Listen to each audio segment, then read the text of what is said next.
Hermanos, bienvenidos a temas bíblicos. Quiero leer un texto en Primera de Pedro, capítulo 3, versículos 19 y 20 y dar respuesta a unas preguntas que hay en el texto. Dice la escritura, en el cual también fue y predicó a los espíritus encarcelados, los que en otro tiempo desobedecieron cuando una vez esperaba la paciencia de Dios en los días de Noé, mientras se preparaba el arca, en el cual pocas personas, es decir, 8, fueron salvadas por agua. Hay varias preguntas obvias aquí.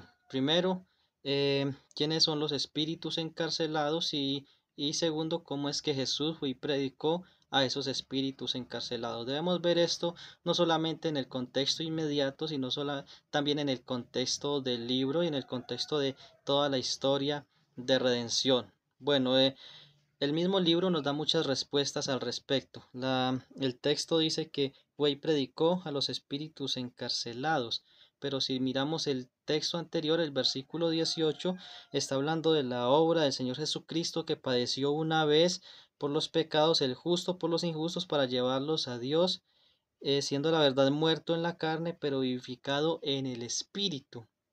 Y versículo 19, en el cual fue y predicó a los espíritus encarcelados. Entonces Jesús fue y predicó en el espíritu a los espíritus encarcelados. Bueno, ¿cómo funciona la predicación de Cristo en el espíritu? Si las teorías que hay al respecto, tenemos muchas teorías.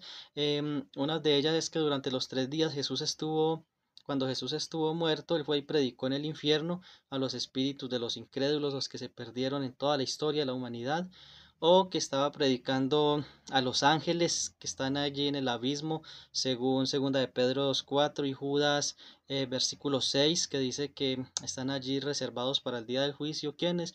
Los ángeles que no guardaron la dignidad, los ángeles caídos. Entonces algunos dicen que Jesús estuvo allí predicando a los incrédulos o predicando a los ángeles en aquellos 3 días entre su muerte y su resurrección, y otros dicen que está predicando a los santos del Antiguo Testamento. Pero ¿será esto así? ¿Será esto verdad? Pues Primera de Pedro y Segunda de Pedro nos ayuda mucho a entender este pasaje. Notemos lo que dice Segunda de Pedro, capítulo 2, versículo 5. Dice así la escritura. Segunda de Pedro 2:5.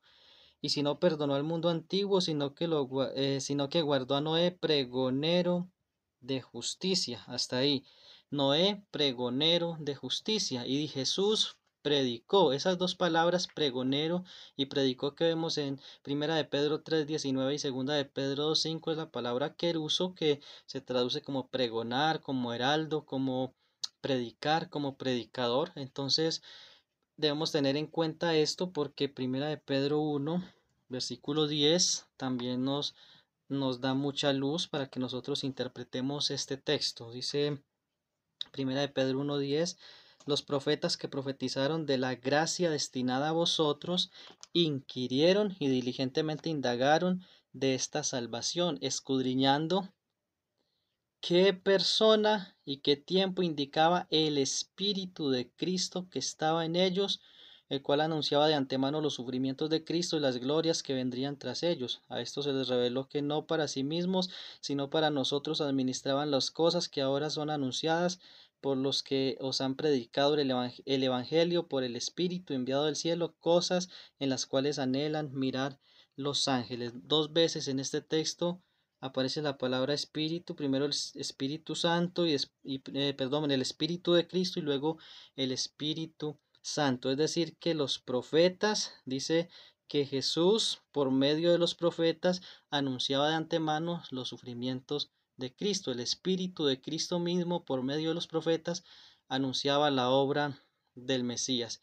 Y dice que también en la escritura hay algunos ejemplos de, por ejemplo, cómo Cristo fue quien anunció las buenas nuevas de salvación en Éfeso, pero era Pedro quien predicaba.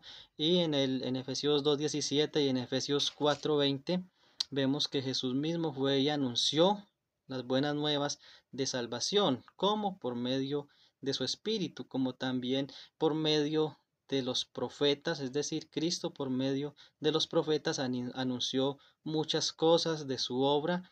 Y Noé predicó la justicia, es decir, predicó un mensaje de salvación, un mensaje de arrepentimiento, y Pedro lo que nos muestra en primera de Pedro 1:10 y luego en primera de Pedro 3:19 es que Cristo fue en el Espíritu y predicó a los espíritus que ahora están encarcelados. Es decir, todas esas personas que se perdieron escucharon el mensaje de Cristo por medio de Noé. No es que Jesús haya ido a predicar en el infierno, ni al abismo a los ángeles, ni al infierno a los que se perdieron, ni a dar una segunda oportunidad a estas personas, ni a sacar a los santos del Antiguo Testamento del Hades, sino que el Espíritu de Cristo ha anunciado a Cristo mismo por medio de todas las escrituras, porque todas las escrituras hablan de mí, dice el Señor Jesucristo, Moisés, los profetas y los salmos, y nosotros debemos escudriñar las escrituras porque ellas son las que dan testimonio de Jesús. Que Dios los bendiga. Espero que esto sea de ayuda para cada uno de ustedes y que compartan el video y que le den me gusta. Dios les bendiga.